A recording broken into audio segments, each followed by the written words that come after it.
안녕하세요. 헛방 날린 사주 상담 이야기 179번째 시간. 오늘은 조운 희신운의 관제에 걸린 여자분 사주로 헛방 날린 이야기를 해보겠습니다. 먼저 어떤 사인지 들어보시고 사주풀이를 해보도록 하겠습니다. 어느 날 연세가 지긋하신 여자분께서 전화로 상담 예약을 하시고 정해진 시간에 상담을 오셨습니다. 상담 오신 주제를 여쭤보니 이렇게 말씀하십니다. 선생님, 제 사주에 대해서 의문이 있어서 여쭤보려고요. 운에서 오면 조운 희신이라는 게 있다고 하더군요. 다른 곳에서 상담을 했는데 저에게는 큰 쇠가 희신이라고 하더군요. 그래서 작년 경자년이 큰 쇠가 오는 해라 저에게 아주 좋은 운이라고 하더군요. 선생님도 그렇게 생각하시는지 알고 싶습니다. 라고 하십니다. 저는 그분 사주를 보고 집중해 봅니다. 그리고 그분께 말씀을 드립니다. 사모님에게 좋은 운이 큰 쇠가 좋은 운이 맞습니다. 그러니 작년 경자년이 큰 쇠가 오는 해라 좋은 해라 말할 겁니다. 그러나 그 운이 변해 오히려 흉을 불러오는 운이 됩니다. 이런 운에는 잘 풀리는 듯 하지만 오히려 관제수, 사기수, 건강도 조심해야 하는 운입니다. 라고 말씀드렸더니 그분께서 말씀하십니다. 맞습니다, 선생님. 제가 다른 곳에서 상담했는데 경자년이 아주 좋다고 하는데 제가 작년에 억울하게 관제에 걸려 재물 손실도 있었고 화병으로 죽을 뻔 봤습니다. 그런데 제게 경자년이 좋은 운이라고 하니 이해가 되지 않아 선생님께 확인차 오게 되었습니다. 라고 하십니다. 저는 그분께 경자년 운기에 대해 자세히 설명드린 후 이해를 시켜드린 후 상담을 마친 사연입니다. 자, 그럼 이분 사주가 어떤 사주길래 경자년을 다른 곳에서는 좋다고 했고 저는 관제수, 사기수, 건강운이 안 좋다고 했는지 사주를 풀어보면서 알아보도록 하겠습니다. 자, 이 사주가 오늘 여러분과 같이 풀어볼 헛방 날린 사주가 되겠습니다. 무술년, 모월, 신사일, 갑오시에 태어나신 여자분이시네요. 무술년생이시면 1958년생이시죠. 2021년 올해 64시 되시는 여자분이 되겠습니다. 이분이 다른 데서 상담을 했는데 본인에게 아주 좋은 운이 큰 쇠가 들어올 때가 좋은 해여서 경자년이 아주 좋은 운기입니다. 라고 얘기를 했는데 본인이 정작 경자년은 큰 쇠가 들어올 때 억울한 관제수로 걸려서 손재도 하고 그로 인해서 죽을 뻔봤다. 그런 얘기를 했다는 얘기죠. 어떻게 해서 그런 운기에 그런 일이 당했는지 사주 형국을 한번 파악해 보면서 알아봐야 되겠죠. 자, 사주 형국을 파악하기 위해서 오행의 분포부터 알아보겠습니다. 먼저 일간인 내편부터 알아볼까요? 일간인 내편의 오행의 세력이 강하면 사주가 강해지고 반대로 상대편 일간에 힘을 빼는 오행의 세력이 강하면 사주가 약해진다는 얘기죠. 자, 일간이 신금 작은 쇠로 태어났네요. 쇠의 내편은 비겁인 같은 쇠나 쇠를 생해주는 인성인 흙이 내편이 되겠습니다. 먼저 비겁인 쇠부터 찾아볼까요? 쇠는 사주팔자에 나와 있는 건 없고 지장간, 연지, 술토안의 신금, 작은 쇠, 일지, 사환의 경금, 큰 쇠가 암장되어 있네요. 다음에 쇠를 생해주는 흙을 찾아볼까요? 흙은 영간의 무토, 그 다음에 월간의 무토, 연지의 술토, 큰흙, 광활한 대지가 있습니다. 그리고 다른 데는 없고 지장간, 월지, 오한의 기토, 일지, 사환의 무토, 일지, 오한의 기토가 암장되어 있네요. 자, 그러면 나와 있는 내편은 무토, 술토, 큰흙, 광활한 대지 이렇게 되네요. 상대편도 한번 찾아볼까요? 일간의 힘을 뺀 오해 뭔가요? 식상, 일간이 생함에서 힘받고 재성, 일간이 극함에서 힘받고 관성, 일간이 나를 극하니까 일간이 힘이 약해지는 이 세 가지가 상대편 오행이 되겠습니다.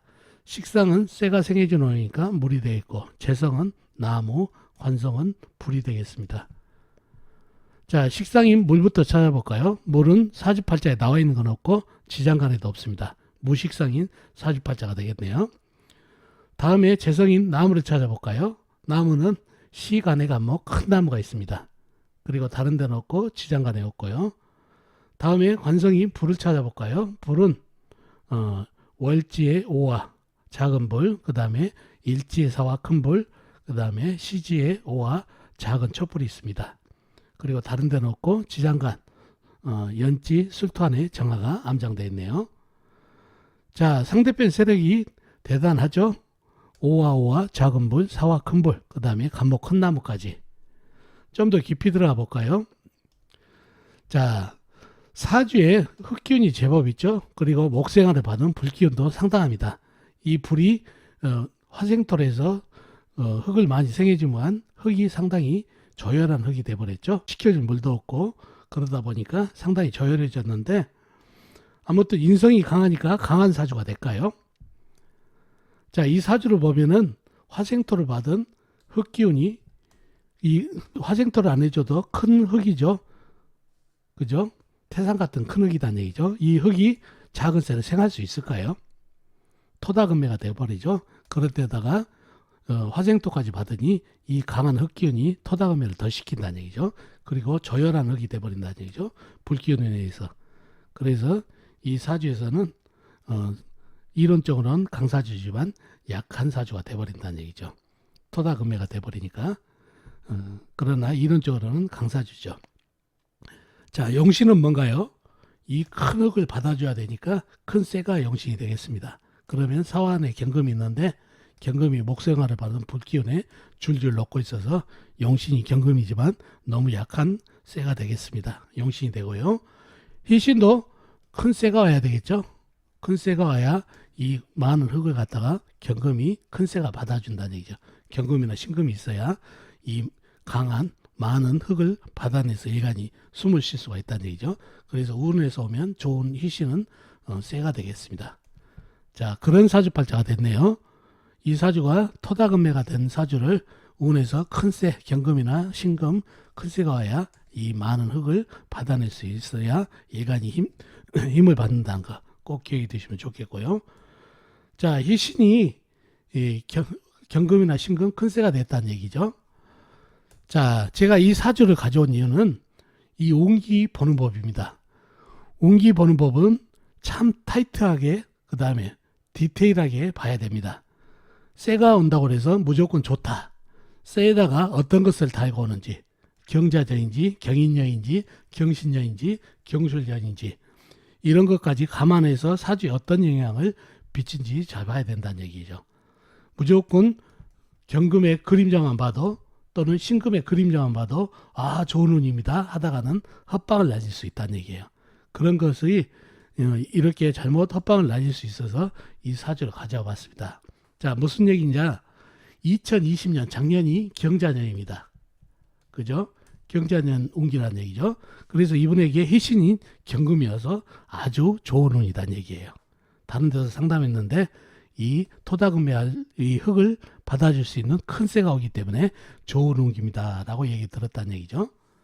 자, 그런데 이분이 억울한 관제수에 걸려서 재물도 손실하고 그걸로 화병이 나서 죽을 뻔봤다는 얘기죠. 어떻게 된 일일까요? 희신운에. 자, 경금은 분명히 큰 쇠에서 토다금매 되는 쇠기운을 받아주니까 좋은 운기가 맞습니다. 그런데 왜 관제수에 걸렸을까요? 바로 자수입니다. 경자년 자수인데 이 자수가 사주에 들어오면 하는 일이 뭐죠? 나무를 생하든가 또는 불을 극하든가 둘 중에 하나겠죠. 이 간목은 이미 사화에 던져져서 재가 되어버렸기 때문에 수생목이 안 되죠. 그러면은 수국화가 되겠죠. 물이 불을 끌려고 달라든다는 얘기죠. 자, 그러면 어떤 일이 생기느냐? 이 목생활을 받은 이 불기운이 어마어마하게 강하죠. 견제해줄 물기운도 없고 목생활을 받은 불기운이 상당히 강하다는 얘기죠. 그런데 자수라는 조그만 물이 와서 불을 극한다. 그러면은 잠자는 사자 코털을 걷는다는 얘기죠.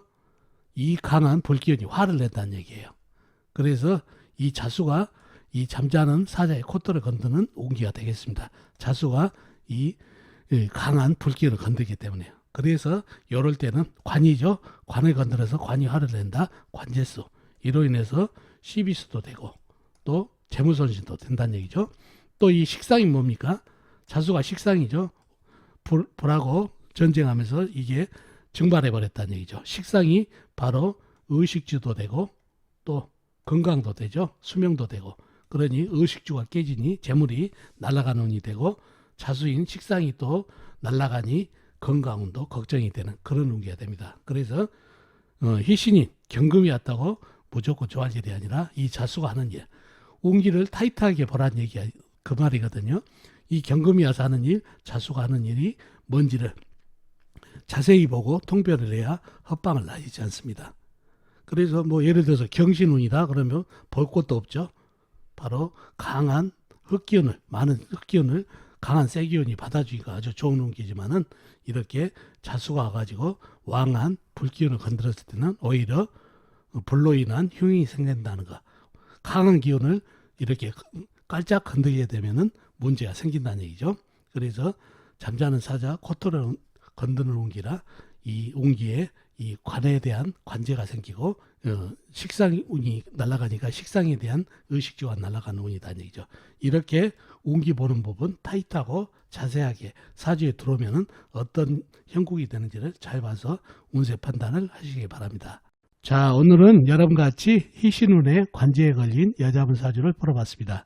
운기를 적용할 때 예를 들어서 희신이다. 큰 새가 희신이다 했을 때 큰 새만 들으면 좋다 이렇게 하지 마시고 어떤 운기를 같이 왔는지를 살펴서 사주에 적용해야 운기가 제대로 적용된다는 거 꼭 기억해 두시고 운기 적용은 그만큼 타이트하고 정확해야 된다는 거 기억해 두시면 좋겠습니다. 자, 어떻습니까? 오늘 사주풀이 도움이 되셨나요? 도움이 되셨으면 좋겠습니다. 그럼 다음 시간에 뵙도록 하겠습니다. 안녕히 계세요.